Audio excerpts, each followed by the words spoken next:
बिहार में विधानसभा चुनाव की अब सरगर्मी बढ़ गई है और बिहार में विधानसभा चुनाव महज अब 5 महीने रह गया है। इस बार अंतिम विधानसभा का सत्र चल रहा है और इस अंतिम विधानसभा के सत्र में देखिए, सुबह बिहार में कहते हैं ना विकास, अलग अलग आप देख सकते हैं कि चाय पकौड़ी की दुकान से लेकर के तमाम तरह की जो दुकानें हैं वो यहाँ पर हैं और निश्चित तौर पर कह सकते हैं कि लोगों के बीच में। कहाँ घर है आपका? गोविंदपुर। कौन विधानसभा आता है? बक्सर। बक्सर विधानसभा। विधानसभा में इस बार कैसा प्रतिनिधि आप भेजेंगे? जो योग्य होगा उसी को ना भेजेंगे। योग्य होगा। हाँ। क्या नाम है आपका? मनोज कुमार राय। मनोज कुमार राय जी हैं। जो योग्य होगा वैसे प्रतिनिधि को भेजेंगे। चाय दुकान से लेकर के पकौड़ी का दुकान और अलग अलग तरह के जो दुकान हैं वो यहाँ है। यह इलाका जो है यह बक्सर में समाहरणालय का इलाका है और बगल में व्यवहार न्यायालय बक्सर भी है। लोगों की गहमा गहमी यहाँ रहती है, कई तरह के लोग यहाँ पर मौजूद रहते हैं। उसी के बीच में अगर हम लोग बात करें तो 5 महीने के बाद बिहार में चुनाव होना है। विधानसभा में नेता प्रतिपक्ष और मुख्यमंत्री की बातें लोग लगातार टीवी पर सुन रहे हैं। हमारे साथ कुछ आम लोग हैं बक्सर के। बक्सर में किस तरह का माहौल है, किस तरह का राजनीतिक सोच है, अलग अलग राजनीतिक विचारधारा के अलग अलग राजनीतिक दल से जुड़े हुए भी लोग हैं, उनके बीच में भी हम सबसे पहले जिले के एक वरिष्ठ पत्रकार से बात करेंगे कि विधानसभा सत्ता दल और प्रतिपक्ष के नेता से दोनों का आकलन क्या आपने?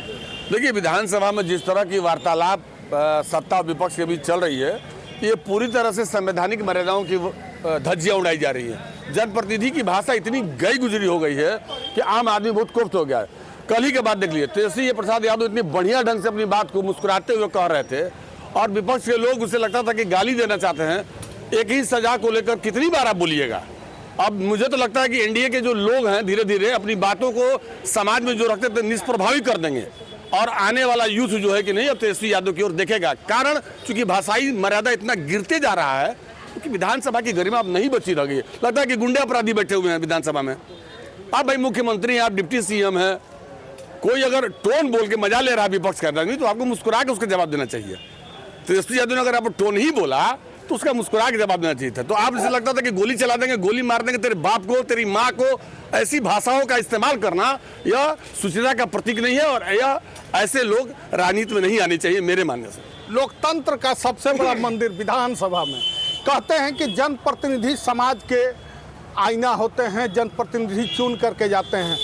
मर्यादा रह गया है क्या विधानसभा का? अगर ये मर्यादा रहता तो मुझे ये बात कहने की जरूरत ही नहीं रहती थी।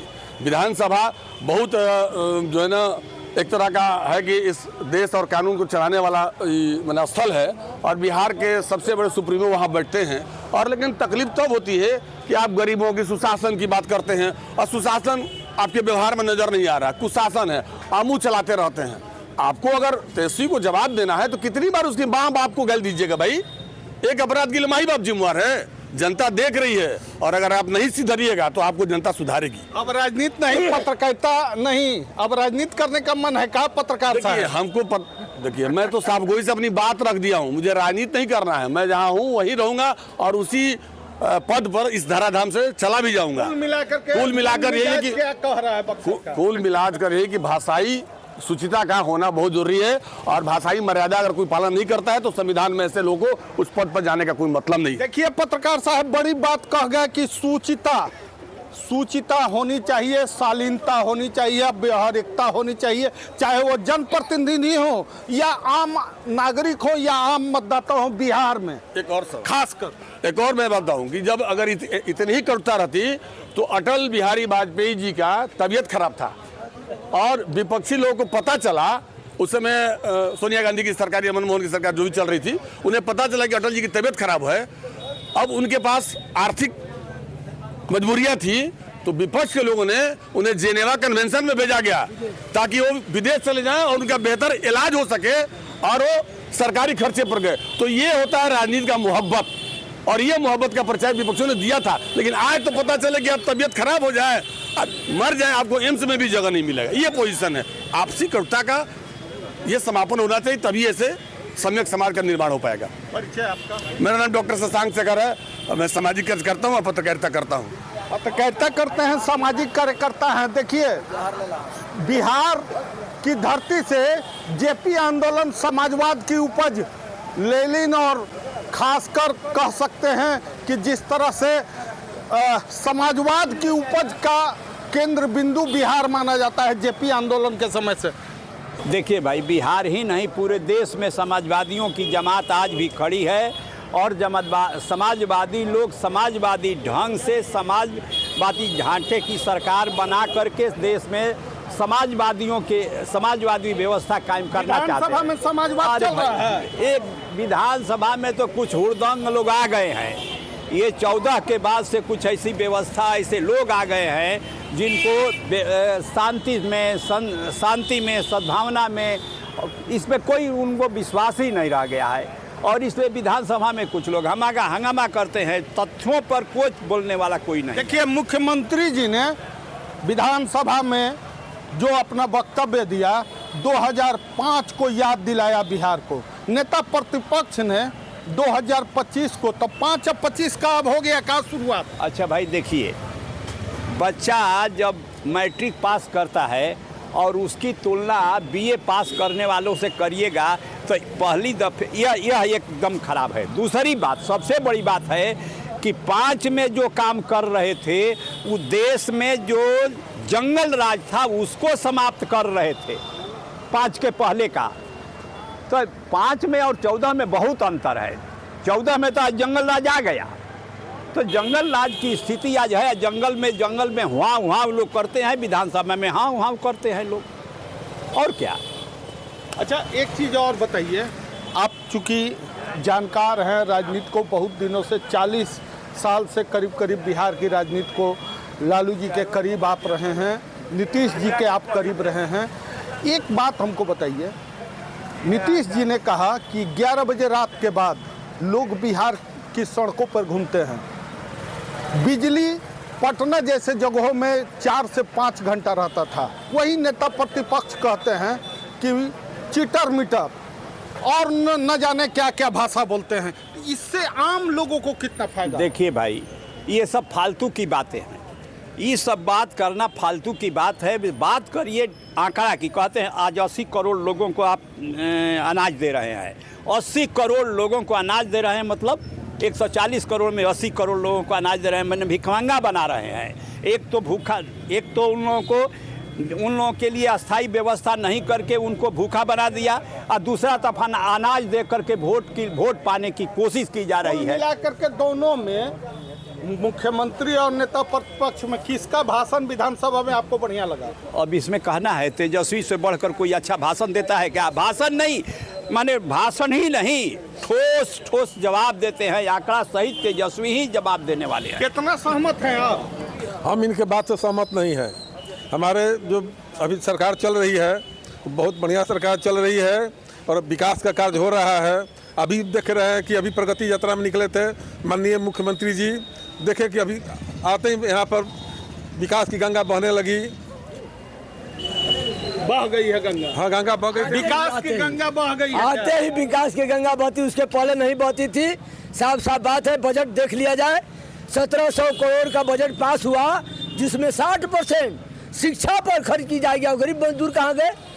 रिक्शा ठेला चालक, वृद्धा पेंशन 400 और 10% TADA हर साल बढ़ता है। वृद्धा पेंशन का पैसा नहीं बढ़ता है। बारे हमारे सरकार और हमारे बिहार के। देखिए, दिल्ली में शुरुआत हुआ कि 2500 मिलेगा महिला लोग को, तो अब बिहार के बुजुर्ग लोग भी पेंशन पर आ गए का?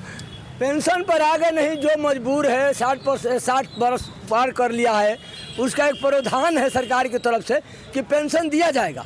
तो दिया जाएगा तो और भी अन्य राज्यों की तुलना में 1500, 2000, 2500, दिल्ली में 3000 है, 5000 तक है भैया, मैं जानता हूँ। लेकिन ये बिहार 400 से 500 नहीं बढ़ा। कहते हैं कि मैं 2005 के पहले कोई चलता था जी। कोनो दल के नेता हैं आप? दल का तो नहीं, हम सामाजिक कार्यकर्ता हैं, सामाजिक संगठन कार्यकर्ता। चलाते हैं। एक बात हमको बताइए, बिहार में 2005 और 2025 ये दोनों मूल्यांकन का मतलब विधानसभा में क्या है? ये तो कल हम देखे कि तेजस्वी खोज रहे थे कि भाई कहाँ हमारे लोग सरकार के हैं, मुख्यमंत्री नहीं उपस्थित थे, उप मुख्यमंत्री उपस्थित नहीं थे, तो बाद में विजय कुमार सिन्हा भी आए। मैंने एक नंबर अभी तेजस्वी का भाषण मुझे अच्छा लगा, या आज भी, और मैंने भविष्य में भी लगता है कि वो कुछ काम हम लोगों के बीच में युवा पीढ़ी कि अभी जो सरकार है, इस सरकार से जनता संतुष्ट है। इसका परिणाम आपने पिछले लोकसभा में देखा, और चारों तरफ विकास की गंगा तीव्र गति से बढ़ रही है। और अभी आप पटना में जाए, कल ही में गया था, चारों तरफ मेट्रो का काम लगा है। उससे पहले हमारे यहाँ एक भी ओवरफ्लाई नहीं, ओवर ब्रिज चारों तरफ जाल हो गया। अब तो अन्य क्षेत्रों में भी, पटना से बाहर भी हो रहा है। अगर इसे 2005 से पहले जो जंगल राज था, बेटी बहनें हमारे घर से बाहर नहीं निकल पाती थी, आज सड़कों पे खड़ा होकर सुरक्षा का काम कर रही हैं। पुलिस में, एजुकेशन में, कलेक्ट्रेट में, किसी भी ऑफिस में जाइए तो 2-4 लड़कियां काम करते हुए आपको दिख जाएंगी। ये सर जी कैग का रिपोर्ट है, 100 में से 10 लोग मात्र बिहार में शिक्षित हैं, मैट्रिक पास हैं। आप कह रहे हैं शिक्षा का विस्तार।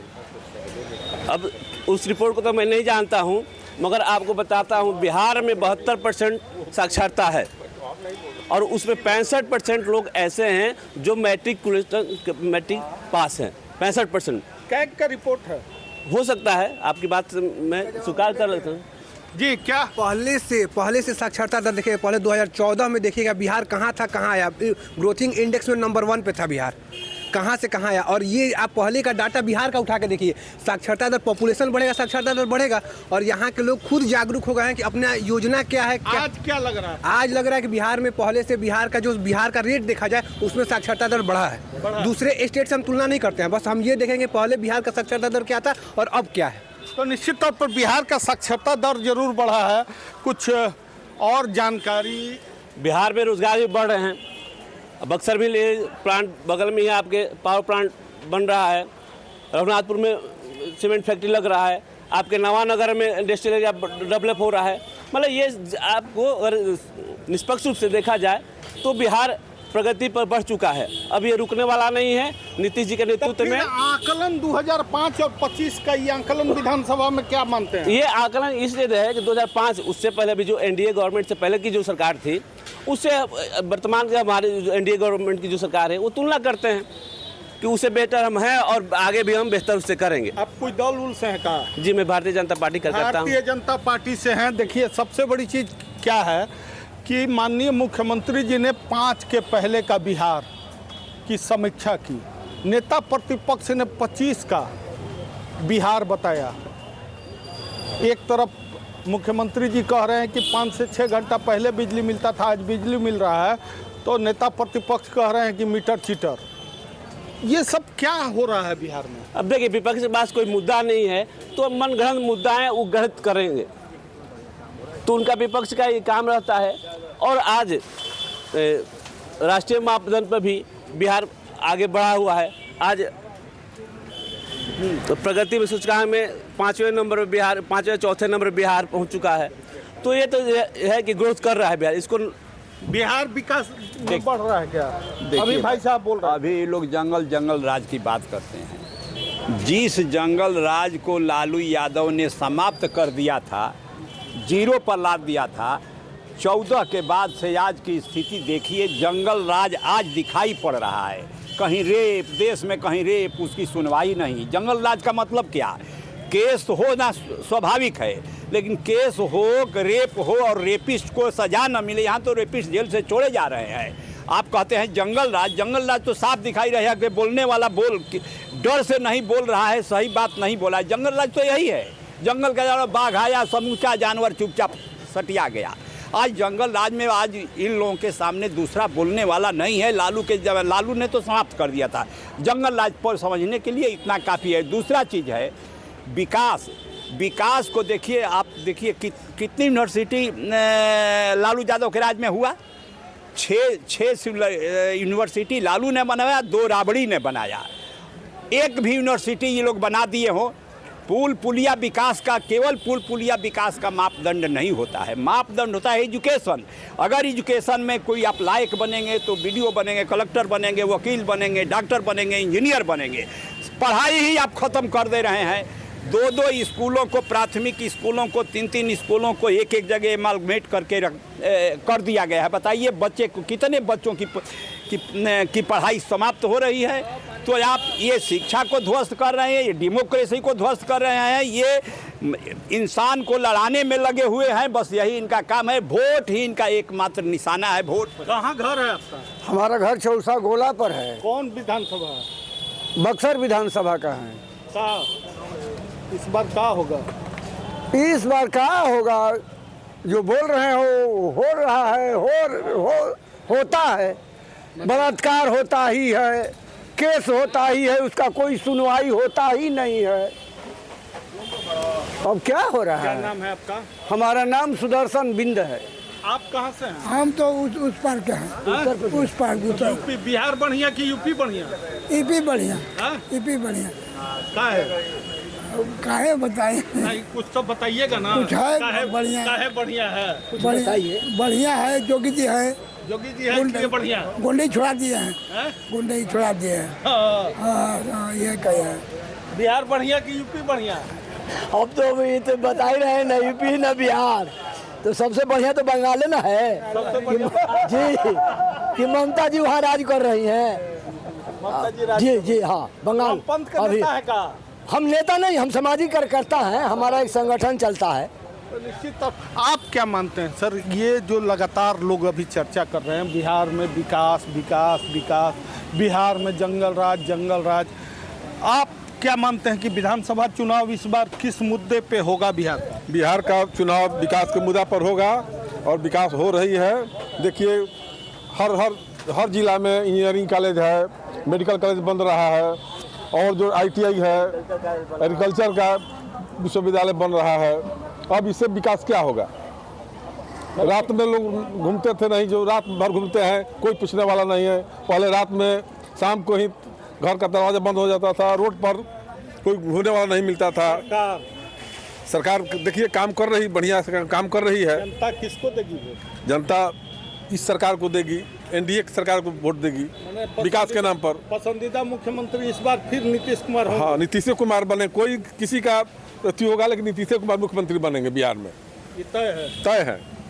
तो निश्चित तौर पर कह सकते हैं कि बिहार में विकास के मुद्दे के साथ साथ सत्ता दल और विपक्ष दोनों इस बार के चुनावी मुद्दे में, एक तरफ जहां 2005 के पहले के बिहार, तो वहीं 2025 के बिहार पर नेता प्रतिपक्ष पुनः एक बार घेरने की तैयारी तो जरूर कर रहे हैं। लेकिन जनता का मन और मिजाज किस करवट बैठेगा विधानसभा चुनाव के बाद देखने को मिलेगी। बबलू उपाध्याय, न्यूज़ 24, बक्सर, बिहार।